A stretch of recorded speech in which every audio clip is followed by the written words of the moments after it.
Hello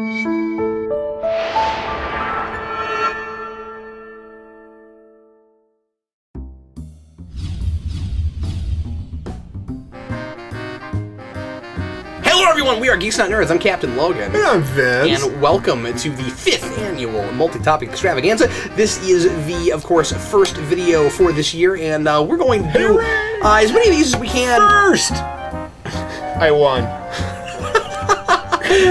So he beat any potential commenter that might have done that, yeah. So anyway, the first commenter should write second. So what we're going to do, as we always do, is we're going to make somewhere between 6 or 8 of these and get through as many questions as humanly possible. And this time we're going to time these, so we're going to do these in half-an-hour increments. Here in a second I'll put half an hour on the clock, and we'll knock as many down as we possibly can in that time. In that time, and it just depends on how interesting the questions are and what kind of tangents we get off on. Vince and I, we'll keep it to the question as much as possible, but sometimes we tend to get a little bit thorough because things intrigue us and get really interesting. On the other hand, another thing that we will do, of course, is any questions that we are really, really intrigued by and have a lot more to say about, we will stave off. We'll mention briefly and talk about a little bit here, but then we'll stave off and we'll make those full episodes later. So part of the reason we do the multi-topic extravaganza is to get some more, is to get you guys' brains going and to get some more really great topics for full-length videos. People ask questions all the time, but sometimes when we do a video like this and we say, hey everybody, please, it's mailbag day. Hey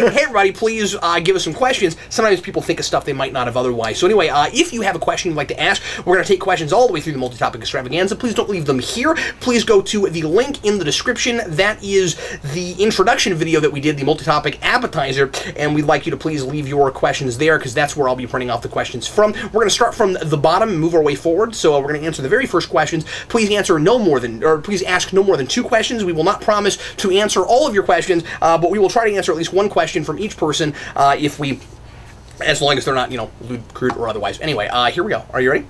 Lewd, crude, dude, bag of free fight, dude. Something, whatever that hook saying is. I don't know. Are you ready? Yeah. Okay, here we go. Now I am. I got that out of my system. Putting half an hour on the clock, and here we go. Now, we have not looked at these ahead of time. We have no idea what questions there are, so we're going to answer on the spot. And as I said, some of these we're likely to have more to say and have more interesting responses after we've given it some thought and do another video. But we'll answer off the cuff. Vince, you got your thinking cap on, or is that the wrong hat? Ah, crap. Oh, okay. Well, it is my brown hat. Vince is maybe not working on all cylinders right now, but we'll see how he does. Here we go. I'm not banging a cylinder. I'm more, like, circulating it. The first questions come from Halculus. Hi, Halculus. And Halculus first asks, what movies hurt you the most? What? What movies hurt you the most? Movies that when you watch them, you're physically ill. He doesn't say that, but the question is movies that hurt you the most. What do you think, Vince? What is a movie that you just couldn't even hardly deal with? Maybe even walked out on it. I've never walked out on a movie. I don't know that I ever have either. And I mean, the easy one's Twilight. That's pretty easy though. It's because that's pretty darn in the forefront of things to dislike. But at least that's a movie that you went into and you kind of probably knew that you'd have a hard time with it. Like there's other things you go to and like one of my go-tos is Whiteout. Oh yeah. Whew. And that was a Greg Rucka thing. Stuff that Where the Wild Things Are. You don't like that movie. That one just sickened me. I was so upset with that movie for this reason. It was basically a temper tantrum. It was about learning a lesson, sure, so this kid has a character arc. Technically it's a story, but who wants to watch a kid throw a temper tantrum and then it becomes personified in the form of these monsters? So not only did we add to this, but what we added was temper tantrums. It's not that he watches monsters and learns about himself through monsters. It's that he watches reflections of himself because he's a whiny kid. And you know what? That is the stuff that I wanted taken out of anything that's ever had the word Superman on it. or Smallville. Or Spider-Man for that matter. And then you get stuff that's great. Like Spectacular Spider-Man. Because they took the whiny stuff out of it. But then we have people that think they're being so avant-garde and they're being so autistic. And then they get Arcade Fire to do their album.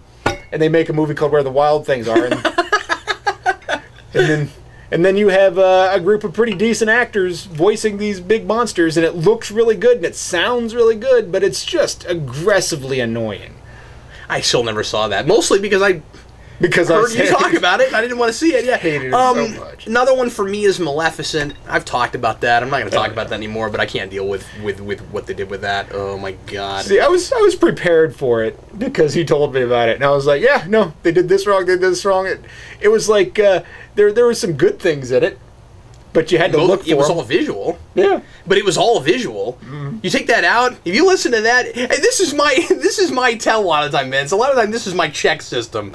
If I listen to it like it was a radio play, and there's nothing there, that's a problem. That's all I'm saying. Yeah, the visual stuff was okay, but you expected that from the trailers. I mean, I was already excited about what it looked like. I didn't think there was going to be, the casting was good. I mean, no, there's good things in it, but I mean, you know what? The thing is, most of the things that I have huge story issues with that just take me out and make it impossible for me to enjoy a thing, a lot of the time they're well produced. Yeah. We live in a day and age where that stuff's not all that hard. Yeah. Then you get into something like Jupiter Ascending and the whole thing falls apart. Jupiter Ascending is one. Although that one I was more baffled with than just I couldn't take it seriously. I was just laughing all the way through. I was going through that going, this is a modern MST3K movie, and those guys really need to get their hands on this. But yeah, that would be a thing where it made a lot of other, really bizarre technical mistakes as well. But anyway. Did you want to throw any more out there? A movie that hurt to watch? Yeah. Moon. But in the right way, right? Oh, in the right ways. Oh, okay. Yeah, no, that's great. I love that. I was going to say, it just breaks your heart. But it's supposed to. Oh, God. Yeah, okay. Well, it hurts. I thought you liked that movie. It hurts so good. Okay, if you don't, but... No, I loved Moon. That's an excellent film. Oh, man. Did you ever get around to seeing Source Code? Oh, yeah. Did you like Source Code? I liked it a lot. I don't like it as well as Moon, but... I thought Moon was held together a little bit more, but without having to get so theoretical. You and I should chat about those at some point, because I don't get to talk science fiction with you enough, and you used to say, oh, I'm not much of a sci-fi buff, but then you watch them and you get science fiction, Vince, and you act like you don't, but you totally do, and we should chat sci-fi more often, man. I feel like I haven't seen the key things, and that's it, and the thing about it is then somebody's like, oh, have you seen this? And then I'm like, oh, yeah. You see, I assumed that was science fiction, but it's not one of the key things. Well, a lot of it is that a lot of the really important science fiction stuff that really matters has still never been made into a movie or movies that anybody remember. A lot of it's more literature. And I have no tolerance for hard anything science fiction or fair enough things about whales or whatever. Anyway, I was also going to say The Box. Oh God, that horror movie. Oh, the one where you don't push the button in the box. The Box, yeah. Did you ever see that? No, I didn't. That movie. That looked ridiculous.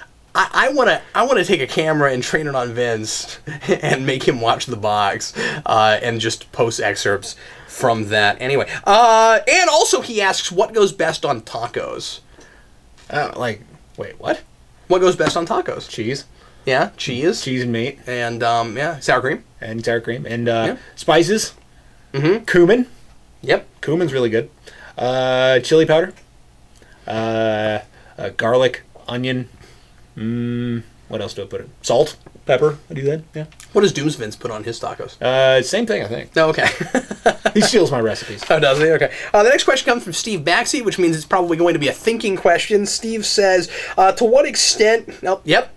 To what extent does your name, I like this question, have an effect on your personality and life? This is a thing that I get fixated on and wonder about this all the time, especially in fiction, because you have a lot of characters that are named a thing, and it's so reflective of the personality that you have to at some point make the decision as a viewer or criticizing a thing as to whether or not it's too cheesy or if the fact that they were named that has something to do with why they are the way they are.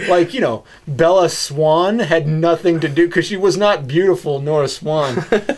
In fiction, we, from my experience, start with a personality or character type in our minds and assign a name we think is fitting to them. James Bond, Tony Stark, Bruce Wayne. However, in real life, we have no way of knowing how a person turns out. Does our choice of name affect the direction to a larger, small, affect their direction to a larger, small extent, in your opinions? The fact that you can look at a person and say, and be like, okay, that looks like a Jason or that looks like a Steve, I think means yes. Well, I think to some extent. I know not entirely, but yeah, but that's certainly. I think it's. I mean, I think you have something there, but I think it's really hit and miss. Because my question is, would you be exactly the way you are if you were named Bob instead of Vince? You know, I think probably not. I have this rebellion thing inside of me where if it's a common name, if it's like just something really simple or country or whatever, I can't do it. What do you mean? Like, if I were going to name a person, I would not name them something that everybody gets named at something. Because you don't want to be generic. And yeah, that's the thing. So my parents didn't do that. They went with Victor and Vincent.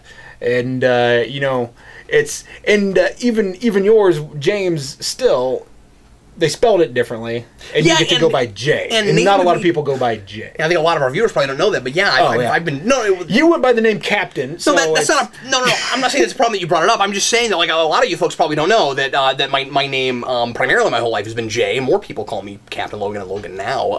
But yeah, I think it definitely influenced me. Most of the J's I've known have been kind of like happy, chipper, bubbly guys. You know what I mean? And I have always been kind of that way too. So I mean, like, I think that your name definitely does, and the perception of that name have an effect on how you turn out. I think also sometimes it might have an effect on you because you'll rebel against it. And you'll be like, I don't want to be like all these other people that are named like this. So you consciously force yourself in a different direction. But like, I think people have to be responsible when they name their kids, because I think that what some people get annoyed with parents that can't decide right away what they want to name their children, and I have a lot of sympathy for that. Now, Sarah and I didn't have any problem coming up with ours real quick, but I do have sympathy for it because it is an important choice. I don't think it's arbitrary. I think, and that's another thing that annoys the crap out of me is when people feel obligated or like there's family pressure to name a kid after a family member. I'm like, why? Like, I understand if he's the only Billy Bob that was in that entire family and he was such a great man and you feel compelled to name him after that. But if everybody in your family's name is Charlie, then don't name your kid Charlie, because then he has to be Charlie Jr. the Third or something like that, and that annoys me. That just. Now, Steve, of course, is talking more about fictional characters than he is about real people, and I think that might be a really great video at some point to do that. But real briefly, maybe we should mention the fictional thing too, because what he's saying is the direction that the character goes in a story because of what they're called. Is that a thing that happens? Like, if you're writing really character-driven fiction and you're making sure that the choices that your character makes are what are driving the story, just like with what we were talking about with naming people in real life and the choices they make, if you name your, let's say you're writing a character and you could have, and you were somewhere between naming her like Carly and naming her Christine. Mm-hmm. If you named her Christine, would she do things? Would you have a different flavor in your mind of what she's like, and she would do different things than if you named her Carly? If I named her Christine, I would have her run people down on a hot rod. I was going to make that joke, but you're welcome to it. Yeah. If I named her Carly, she'd have a talk show on the internet. What if you named her Samantha? I got nothing. Yeah. So anyway, well, what do you think? Well, I feel like people probably choose a name that's fitting of the character. If you named her Clarissa, she'd be explaining things all the time. All of it. It all. Even. I think people, I would be more inclined to choose a name that's fitting for the character rather than choose a name that would drive the character. Mm-hmm. So, I don't think I've ever sat down to write a story with a character's name in mind rather than, and I've gone through and changed a character's name because I'm like, this person doesn't seem like a Steve anymore. Yeah, me too. Not that I've ever named a character Steve, because... Sorry, Steve Baxi. Yeah, Steve. Beware. Steve. Beware the Steve Baxi. But anyway. Yeah, like people with plain names like Steve. I feel bad almost now. But I'm not saying really it affects. funny, It certainly doesn't affect everyone in the same way. But I think that it definitely affects you. You know. Yeah, I think you're right. I do think there's some. Every Vince I've ever known has been kind of snarky. Yeah. Whether they were sweet or not, but everybody was just a little bit of a wise something. Alec. See, that's a great question. I want to give that some more thought and do a video on it at some point. Jordan Windsor, do you guys think Marvel gets an unfair rap for being called a studio that rips off things DC did? Does that happen? Yeah, who says that? What has Marvel ripped off that DC has done except for, like, basic superhero formula stuff that kind of, I mean predated that anyway. People will complain, okay, when we get to the end of the third act, when we get to the end, nearly every Marvel, or maybe even every Marvel movie, kind of has the obligatory third act big climactic fight sequence that sometimes it seems like it's sort of shoehorned in or contrived. But I don't know if that's a DC thing. I'm not sure what this person is talking about. I feel like I've heard that before, but I've heard it the other way. Like I've heard people saying, oh yeah, and I've heard people say DC's ripping off things like, well, I mean, because if you think about it, it's more likely that DC just the basic shared universe thing in the first place. Marvel's already got the established thing, so. Yeah, so, which, to some extent, who cares? Because, I mean, you look at the comics, and this stuff predates the movies anyway. Yeah. So, I don't think it's a problem either way. I don't feel like Marvel's ripping them off. I don't really feel like DC's ripping them off other than just timeliness. Yeah. So. Yeah, I mean, I think that they're certainly trying to get, you know, a piece of that pie, and time is going to tell if their hearts are, if the, you know, especially the, you know, studio heads, if it seems like their hearts are really in telling a good story and not just getting a piece of that pie. But that's neither here nor there, really. Because I'm not real sure that I've seen that. Because I feel like DC is more ripping off DC than Marvel is. Yeah, I mean, there might be something there if we were talking about comics. Yeah, well, it's you know, fair. when you get things like you know, we had Thanos because of Darkseid and stuff like that. But yeah, no, that's true. But I'm not sure. But he's a studio, so yeah. Maybe he misspoke and meant comic company. I'm not sure. Yeah. But anyway. Yeah. Okay, let's go ahead and move on to Jason Schwab. Hey, Captain Logan and Vince. Whether it's multi-topic or a separate video, I thought I'd ask this question. He wanted us to do this as a video for his birthday, but I didn't think there was enough there to do a whole video, so I didn't ignore you, man. I just didn't think that we could get a whole video out of this. Here's my question. Would a live-action RoboCop versus the Terminator movie work, and would you pay money to see it? The thing is, the idea of RoboCop versus Terminator and even, you know, Alien and Predator and stuff in there has been a kicked around thing since the mid-90s, and there was a video game, and you know there's a lot of that stuff. I would say previous RoboCop franchise, sure. The remake is already in the $5 bin, and nobody cared. Nobody went. So I think it would be an odd thing to do now. It would be, because I think that you would have to kind of reboot it again. I doubt that anybody would want to see that RoboCop versus anything. So yeah. I would imagine that if you were to do it, you'd have to either go back to the previous continuity or do sort of a weird, odd, like, amorphous reboot where it's sort of what it was before, but it's not exactly that continuity, and then make it more about maybe what Terminator is right now, because it's going back to its roots with the new movie with Genesis, and maybe reintroduce RoboCop through Terminator. I could kind of maybe see that, but it might be kind of neat. Like the onset of the whole what is it, Skynet? Is that what they call it? Yeah. The onset of that stuff is maybe like the first creators of the whole like humanoid robot infusion thing, and then you have RoboCop, and it's all spun out of that. Sure, like if you wanted to create a completely separate universe, but I'm not sure that people would. I think people would like what do you call it? Underestimate the Midwest and say they wouldn't be able to understand this. It happens in a different continuity. They can't even pronounce the word Geekvolution. They don't even understand what we did when we misspelled Genesis. but anyway, no, I agree with you, Vince. Also, realistically, I don't think that's a choice that a studio would make now. The whole like novelty of mixing things that fans were always like you know screaming at to see mix for these things seems like we're kind of past it now.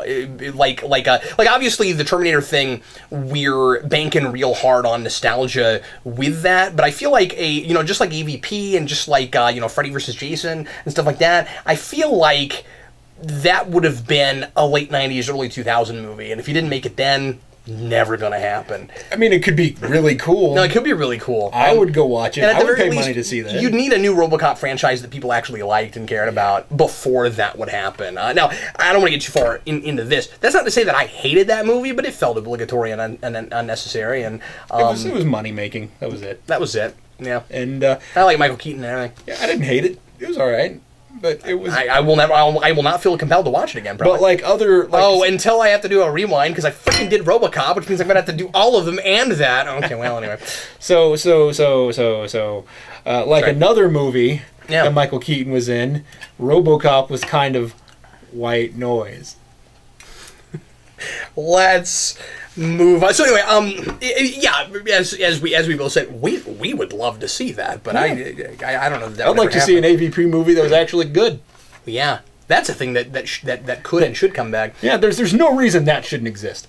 And there's no reason it shouldn't be epic and fun. And I've never read the Terminator RoboCop comics. I'm sure they're good or fun or whatever. I haven't read them. I can't speak to it. But AVP, there is source material that is confirmably, in my opinion, good. well, and what makes sense about that, of course, is that they are both doing a lot of future commentary about over automation and not being responsible with technology. So it makes a lot of sense to mix them. I would like to see RoboCop versus Predator. Terminator was more social commentary before it was satire, but I think seeing Terminator roped into something satirical, I wouldn't want to go the other way. I wouldn't want it to be RoboCop done like Terminator. I would want to see Terminator done like RoboCop.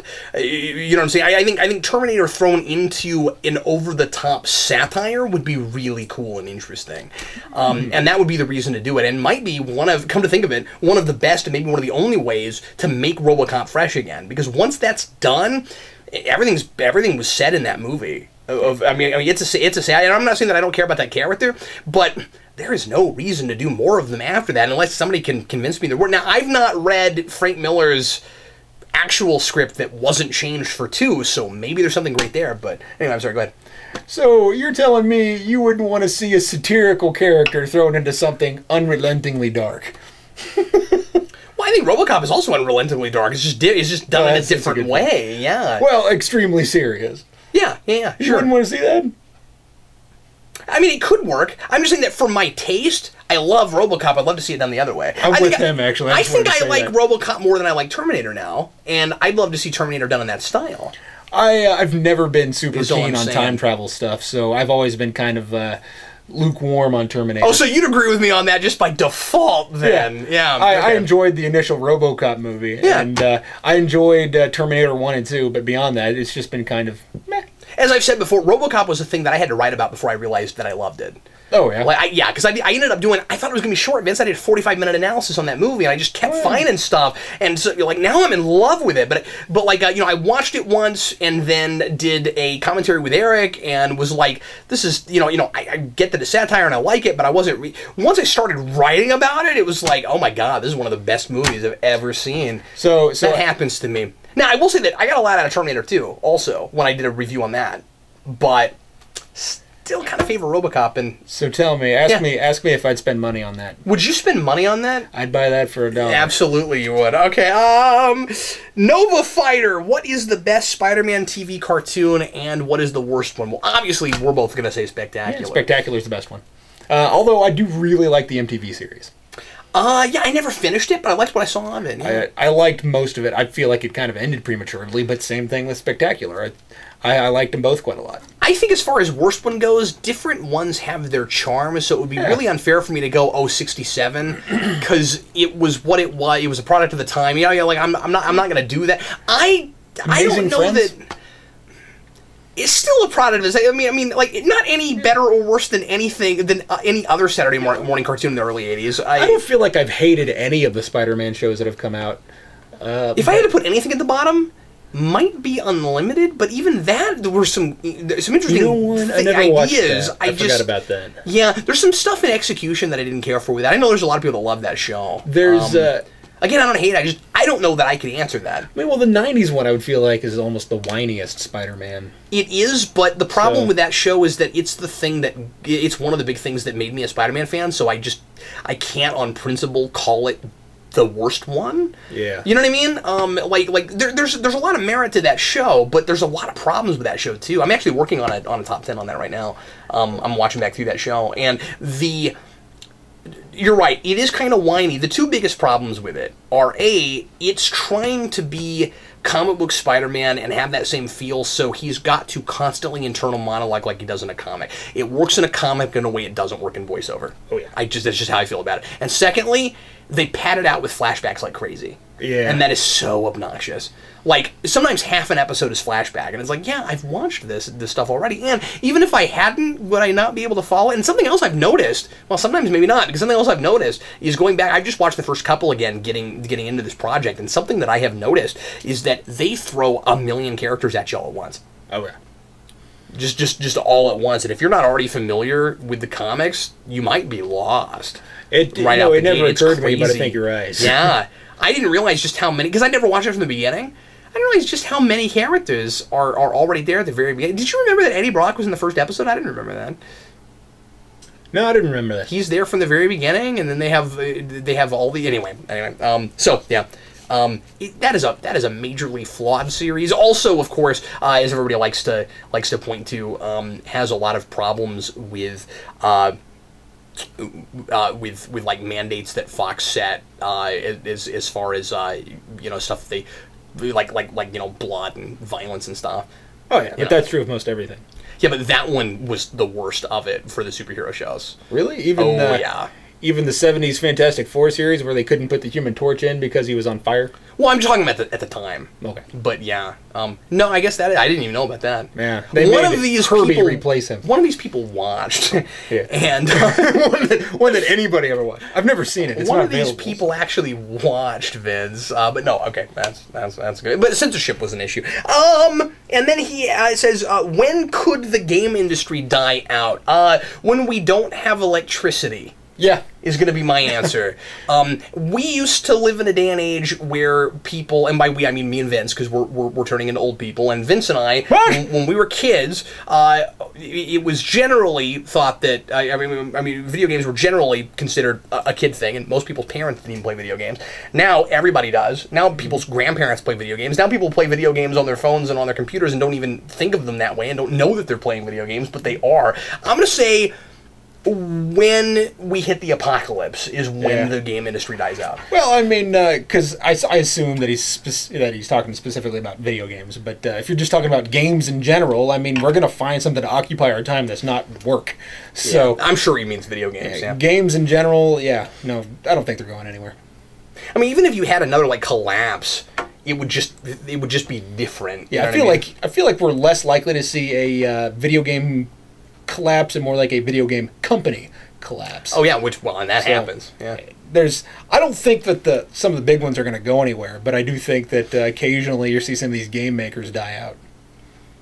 Well, especially when they're relying entirely on one franchise. Yeah. And when people don't care about that franchise anymore. I mean, that happens.